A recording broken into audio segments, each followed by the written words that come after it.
Et c'est la transition parfaite pour passer à la dernière partie de cette édition du 13h, le Dimanche Magazine. Dernière partie, mais partie tout aussi essentielle. Notre invité nous a rejoint, je vous l'ai dit à l'entame de ce journal. Nous recevons aujourd'hui le directeur général de la RTCI avec qui nous allons parler plan de numérotation. Monsieur Billet, suivons ensemble cet élément vidéo. On reviendra ensuite pour cet entretien tant attendu par nos millions de téléspectateurs. Dans 13 jours, précisément dans la nuit du 30 au 31 janvier 2021, les numéros de téléphone passeront automatiquement à 10 chiffres, contre 8 précédemment. Un basculement qui intervient 20 ans après celui de 2000. Mais pour quelle raison? Eh bien, ce nouveau plan de numérotation fait suite à la saturation des numéros mobiles constatée depuis la dernière opération de basculement en 2000. La capacité de la numérotation des 8 chiffres est arrivée à saturation avec ses 49 millions de numéros disponibles chez chacun des opérateurs. L'avènement des objets connectés et des services à valeur ajoutée rend quasi impossible le trafic des flux de communication, d'où la nécessité d'y remédier en basculant aux 10 chiffres. À partir donc du 1er février 2021, chacun des opérateurs aura une capacité de 100 millions de numéros et 10 milliards de numéros pour tous les services télécoms avec une réserve suffisante qui peut aller jusqu'à 50 ans. Au lendemain du 31 janvier prochain, les abonnés devront juste ajouter sur leur ancien numéro le préfixe 07 pour l'opérateur Orange, 05 pour MTN et 01 pour l'opérateur Move. Quant au contact de téléphonie fixe, 27 sera appliqué sur le numéro Orange, 25 pour les numéros MTN et 21 pour les numéros Move. Si l'opération en lui-même est bien accueillie des abonnés, il s'interroge cependant sur la capacité à faire migrer manuellement tous les numéros inscrits dans leur répertoire de téléphone. Des opérateurs d'une application dénommée 10 avaient proposé cette possibilité, mais la RTCI a vite fait de remettre en cause sa fiabilité. Sans doute, une solution plus officielle sera proposée aux clients pour faciliter la migration vers la nouvelle numérotation. Merci beaucoup à vous, Cheikh Koné Aboubakar. On a le directeur général de la RTCI avec nous. On a de la chance. On va tout savoir sur ce plan national de numérotation qui, je le rappelle, c'est une prévision de numéros structurés de téléphone en vue de leur attribution cohérente aux entités concernées telles que les opérateurs, les fournisseurs de services à valeur ajoutée et les entreprises. N'est-ce pas, monsieur le directeur général? Tout à fait. D'accord. Je vais vous demander alors, on parle d'un nouveau plan de numérotation. Qu'est-ce qui va changer concrètement? Vous voyez déjà, nouveau, on vient de 8, on va aller à 10. Donc, une nouvelle façon de composer. On ne compose plus 8 chiffres pour appeler son correspondant, mais on va composer 10 chiffres. Et cela demande que nous prenions des dispositions. Pourquoi on va passer de 8 à 10? Eh bien, on va passer de 8 à 10 chiffres d'abord parce que le parc actuel des 8 chiffres est saturé. Et nous avons des services innovants. On vous parle aujourd'hui de l'arrivée de la 5G. Mais on ne va pas attendre d'être à la date pour être prêt. La Côte d'Ivoire doit prendre les dispositions bien avant. Et c'est l'une des raisons principales d'ailleurs, parce qu'il va y avoir des objets connectés. Et si nous n'avons pas assez de numéros, nous ne pourrons pas satisfaire les besoins des clientèles. Monsieur le directeur général, ce que j'ai envie de comprendre, c'est qu'en l'an 2000, lorsqu'on basculait à 8 chiffres, de 6 à 8, on avait à disposition 100 millions de numéros, donc 49 millions pour les numéros mobiles. Tout à fait. On est déjà à 49 millions d'abonnés en Côte d'Ivoire. Non, mais vous voyez, les numéros sont affectés par bloc aux opérateurs. Même si vous ne l'avez pas encore utilisé, c'est une prévision. Donc, on ne peut plus aller retirer ces numéros-là à l'opérateur pour donner à d'autres. Une fois que c'est affecté, c'est affecté. Et ils savent pourquoi ils ont fait ces besoins. Mais quand vous parlez de 100 millions, c'est vrai qu'il y a 49 millions pour les opérateurs, mais il y a quand même aussi d'autres besoins à satisfaire qui ne sont pas connus. Qui ne sont pas connus, faites-nous les connaître.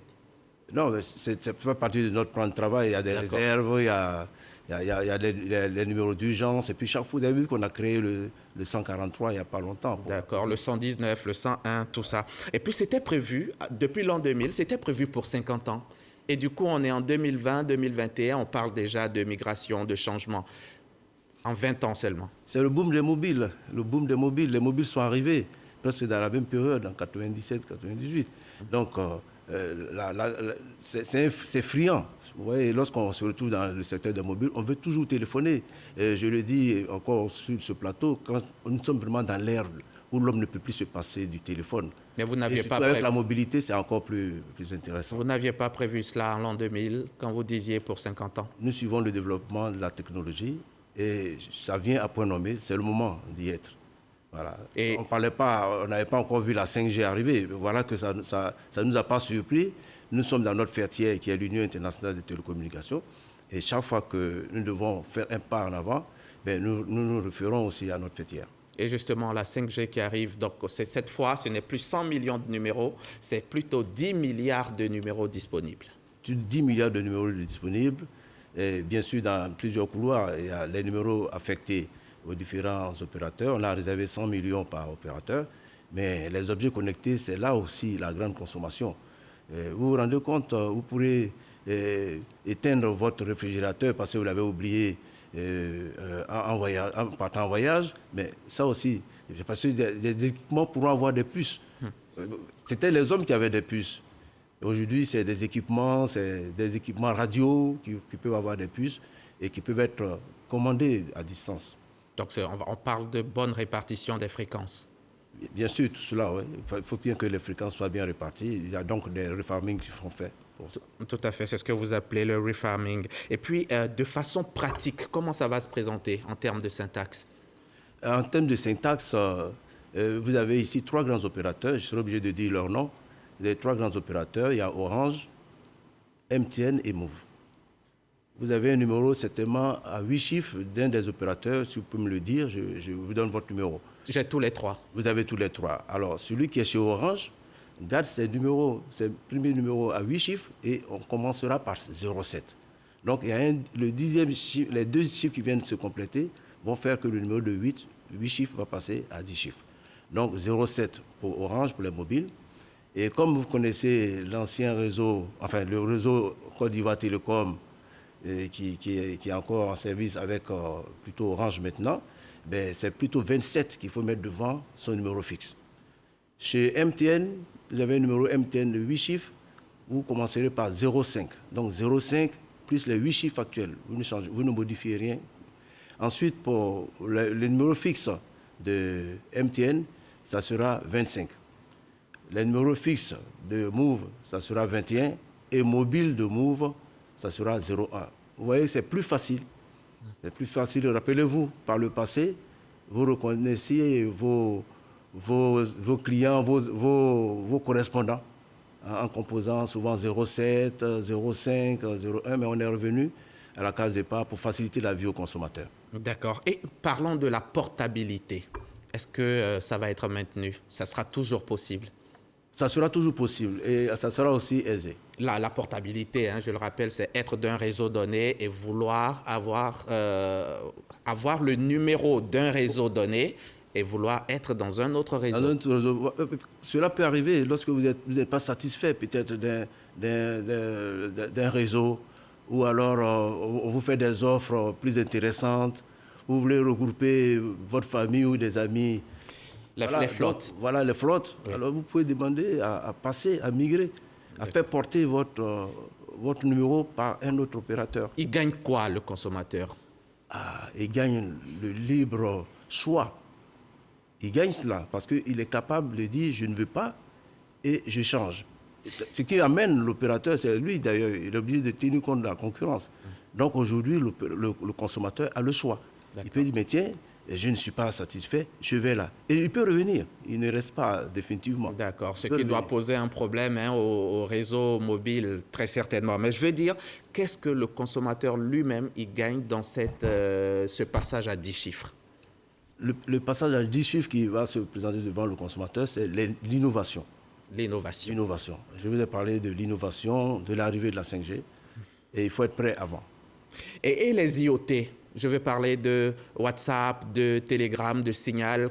Ça va jouer dessus. Nos numéros devront migrer aussi. Je voudrais aussi, avant de parler des IoT, vous dire que lorsque nous allons migrer, nous avons pris des dispositions de sorte que le consommateur puisse facilement modifier son répertoire. À partir d'applications que vous avez mises sur pied. Comment ça se passe? Où on les retrouve, ces applications? Vous allez les retrouver sur nos sites et puis sur les sites à téléchargement pour que vous puissiez vous-même modifier. Mais en ce qui concerne les IoT, c'est un peu différent parce que c'est un secteur un peu plus privé. Et donc, c'est à vous-même de modifier votre numéro. C'est-à-dire, si j'ai un numéro WhatsApp, pour le rendre à 10 chiffres, c'est à moi-même de le faire manuellement. De le faire manuellement. D'accord. Et la migration, vous venez de le dire, hein, ça va se faire dans la nuit du 30 au 31 janvier 2021. Et le coût des communications, monsieur le directeur général? Pas de changement. Pas de changement. Pas de changement. Ben, on peut profiter pour les baisser, par exemple. Ils sont trop élevés en Côte d'Ivoire, on dit. Ouais, c'est l'impression que ça donne. Hein. L'impression, on le vit, monsieur le directeur général. Je vais vous dire pourquoi. Vous avez vu que avec ces bonus tous azimuts, nous avons constaté que les prix réels qu'on devait appliquer ne sont pas appliqués. Voilà. Alors, donc, on vous affiche des prix plus forts. Je prends par exemple, pour ce qui est de la voix, donc de la communication, le prix affiché en moyenne par les opérateurs est de 80 francs TTC par minute. Et le prix de l'Internet est de 1,9 francs TTC par mégaoctet en moyenne. Alors que nos études et tout ce que nous avons observé sur le marché, c'est différent. Où je vous ai parlé de 80 francs TTC, c'est plutôt 10 francs TTC par minute. Et l'Internet, c'est 0,6 francs TTC par mégaoctet. Alors, est-ce qu'il faut aller vers des bonus alors qu'on sait qu'en fait, on n'a pas les vrais bonus? Monsieur le directeur général... On aurait dû rester dans le prix. D'accord. Monsieur le directeur général, vous voulez faire notre bonheur à notre place. Les consommateurs se sont-ils plaints de ces bonus? Est-ce qu'ils ont à se plaindre?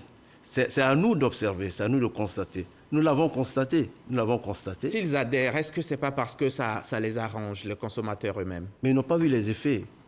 C'est sur les effets qu'ils agissent en fait. C'est par là, par rapport aux effets, que nous apportons des remèdes. Parce qu'on a trouvé, nous avons trouvé qu'en fait, ils n'avaient pas toutes les informations.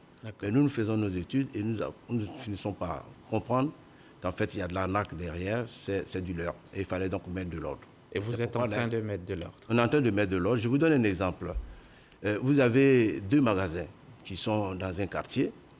C'est des magasins qui vendent des télévisions, comme je suis à la RTI.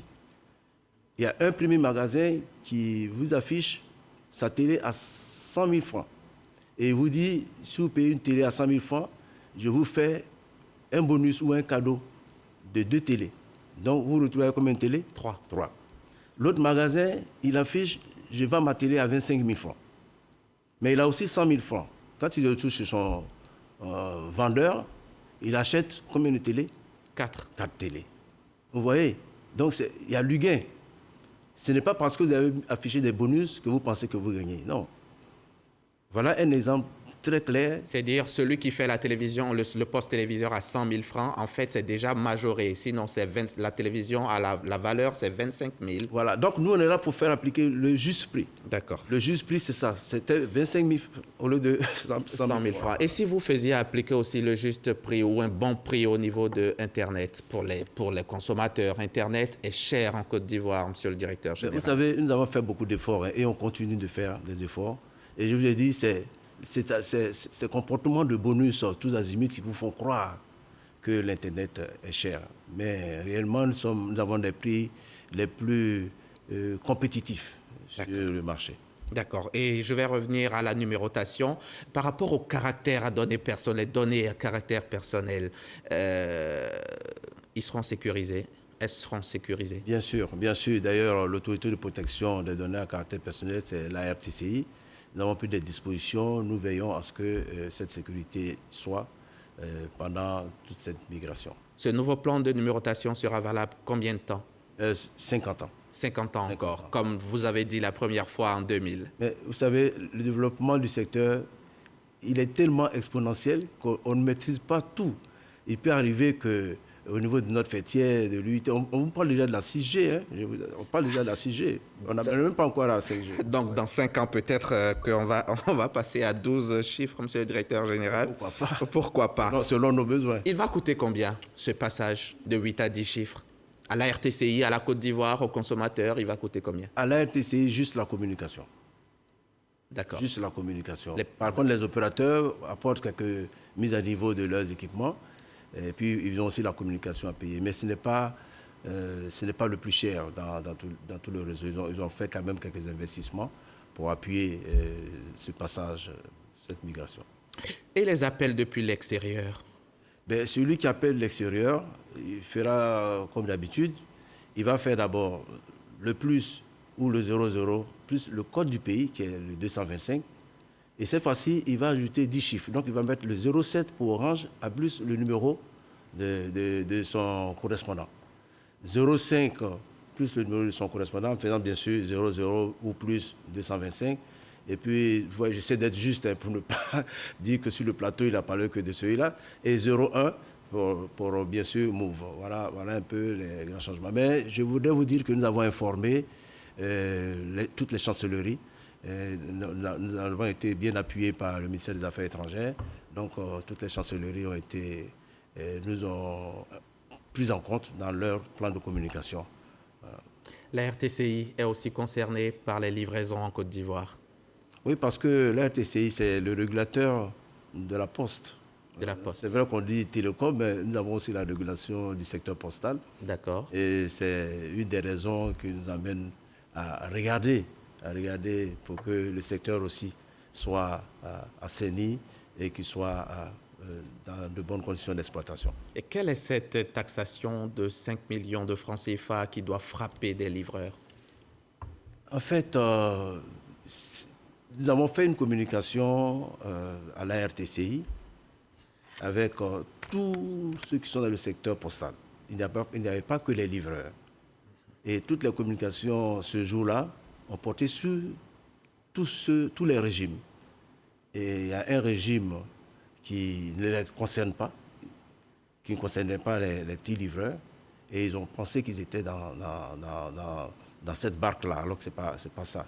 Donc, ceux qui sont concernés, c'est ceux qui font du transport de colis, du transport de paquets.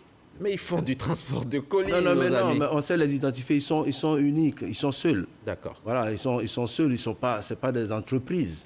C'est pas des entreprises. Et puis bon, vous savez... Et s'il y en a qui ont envie de prospérer, se faire une petite entreprise de 3, 4 livreurs et tout?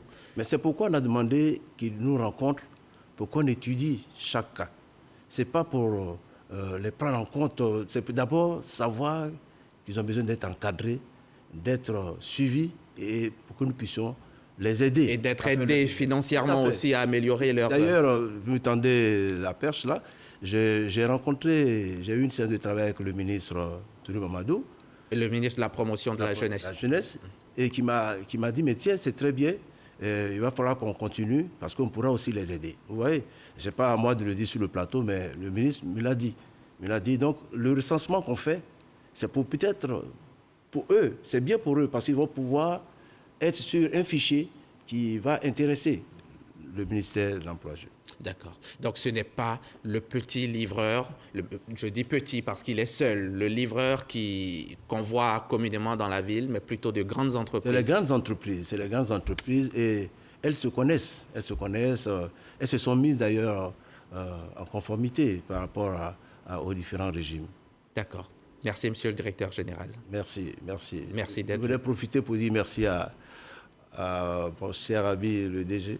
Le directeur général de la RTI, M. Fosseni Dambélé, que nous saluons également. Merci, M. Blé. Merci bien.